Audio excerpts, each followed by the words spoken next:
El principio del debido procedimiento.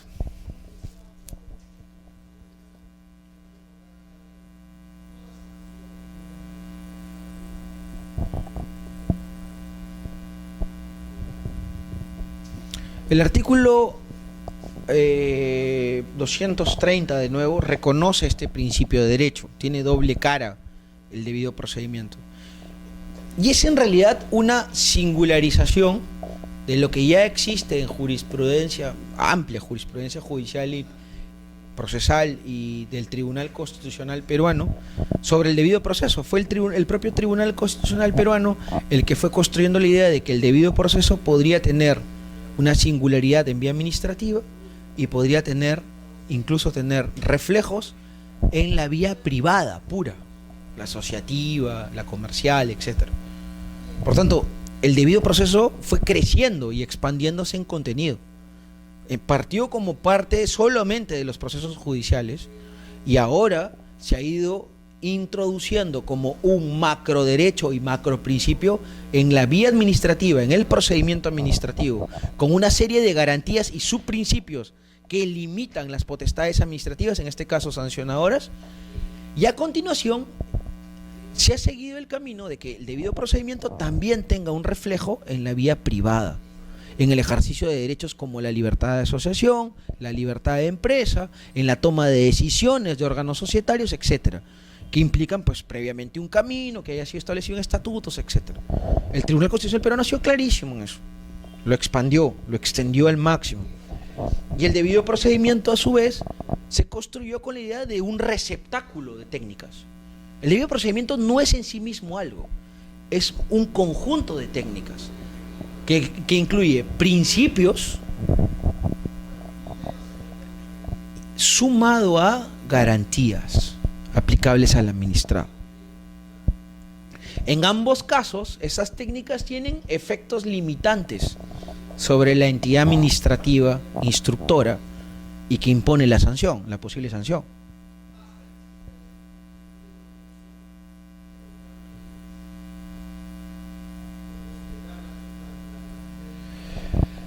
¿Qué incluye esas técnicas? Por ejemplo, el principio a la defensa, principio de derecho a la defensa, facultad de contradicción, el principio de derecho a tener un procedimiento preestablecido.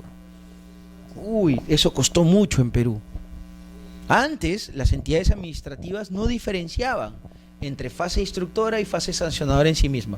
Esta previsión que nace en el 2001 en la ley de procedimiento, que dividió o bifurcó las fases del procedimiento sancionador en todos los órdenes, no solamente en el general, sino también y evidentemente en los especiales, que son la mayoría, en que haya un órgano encargado de la fase instructora y otro órgano distinto, competencialmente diferente, que se encarga de imponer la sanción. ¿Por qué? Por temas de neutralidad y objetividad. ¿Para qué? Para que el procesamiento tenga mayores niveles de seguridad jurídica.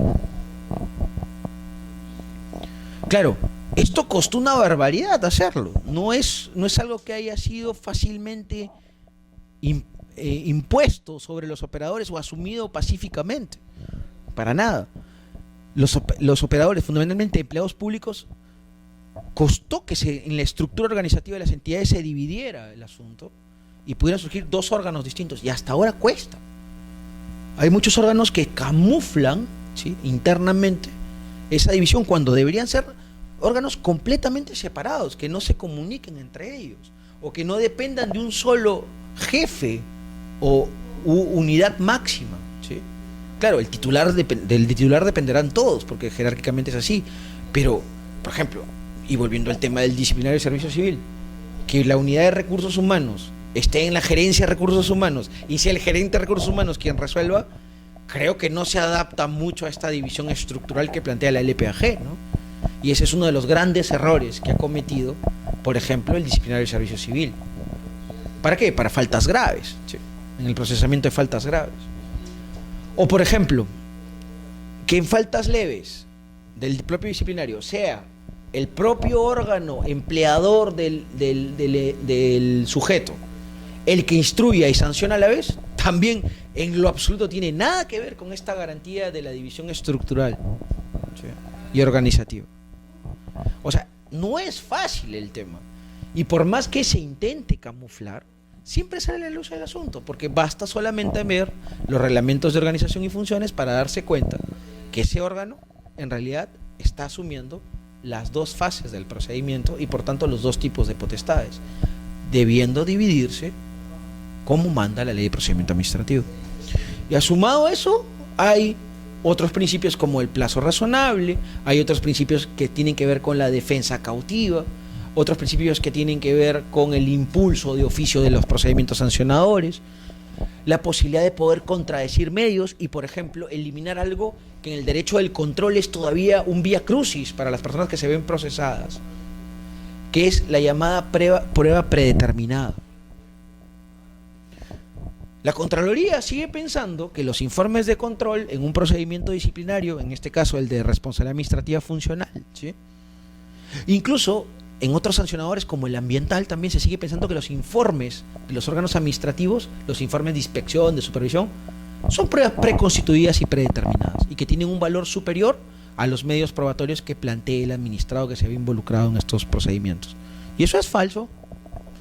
Una de las fórmulas reales para poder contradecir y tener procedimientos sancionadores bien llevados es el principio de igualdad de armas. El principio de igualdad de armas. Es decir, que el órgano instructor tenga tantos medios probatorios como aporte, como pueda aportar, y que vengan de las investigaciones preliminares, de las inspecciones, de las supervisiones, ¿sí?, y el propio administrado tenga en el mismo peso y valor jurídico otro tipo de medios de defensa o de alegaciones que puedan equilibrar la balanza y puedan entrar en discusión con los medios aportados por el órgano instructor. En discusión. Con lo cual, el órgano instructor, y esa es la gran ventaja-desventaja del procedimiento sancionador, es juez y parte. Y eso no está mal, así tiene que ser. El tema es si te conviertes solamente en juez, o sea, si te conviertes solamente en parte, y crees que todo lo que aportas tiene un valor superior. No. Ya si está desbalanceado el tema de origen, no puedes desequilibrar aún más el procedimiento sancionador pretendiendo decir que los informes administrativos tienen un valor casi irrebatible. Falso. Y además, con todos los errores que tienen nuestros informes de supervisión e inspección en general. ¿Por qué? Porque lo que hacen los inspectores a veces es valorar jurídicamente, cuando el inspector lo único que tiene que hacer es reconocer lo que materialmente aparece en la realidad. No puede dar juicios de valor, ¿sí?, pero los inspectores lo hacen. Los supervisores en regulación también valoran, cuando el que tiene que valorar es el órgano instructor, ¿sí? Es más, algunos hasta confunden y creen que la supervisión es una fase previa al sancionador, cuando la supervisión lo que intenta hacer es construir una administración de riesgos en la regulación o construir una administración de eliminación de problemas de los supervisados. Y si hay conductas que podrían calzar, habrá otro órgano que se encargue de construir medios indiciarios, medios de prueba indiciarios. Y con medios de prueba indiciarios se puede iniciar un sancionador, pero ni siquiera la supervisión tiene las potestades de construir esos medios de prueba, de recolectarlos. Simplemente administra riesgos, gestiona la regulación y permite sostener un sistema regulatorio. Es distinta la idea. Entonces, no se puede ver acá la inspección, la supervisión como elementos que permitan producir algo distinto a, más allá de actas de inspección sin valoraciones, a elementos o informes de supervisión en donde no se hagan juicios técnicos, porque para eso existirán otros órganos que se dedican a la investigación preliminar, cuyo propósito siempre será la recolección de medios probatorios.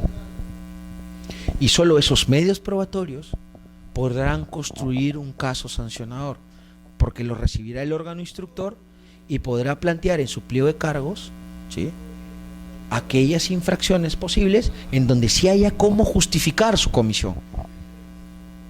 ¿Por qué los sancionadores en Perú a veces se caen? Por falta de probanza, porque no se sigue el camino regular y todo el mundo pretende que por cada incumplimiento se castigue. No funciona así. No funciona así. No se puede castigar por cada incumplimiento. Y peor en actividades ultra tecnificadas, ¿no? Piensen ustedes en transporte urbano, en asuntos propios industriales, ¿sí? Donde hay modelos técnicos en juego, ¿no? Cada error que comete el empresario, el administrado, ¿conllevará a conducta infractora? No.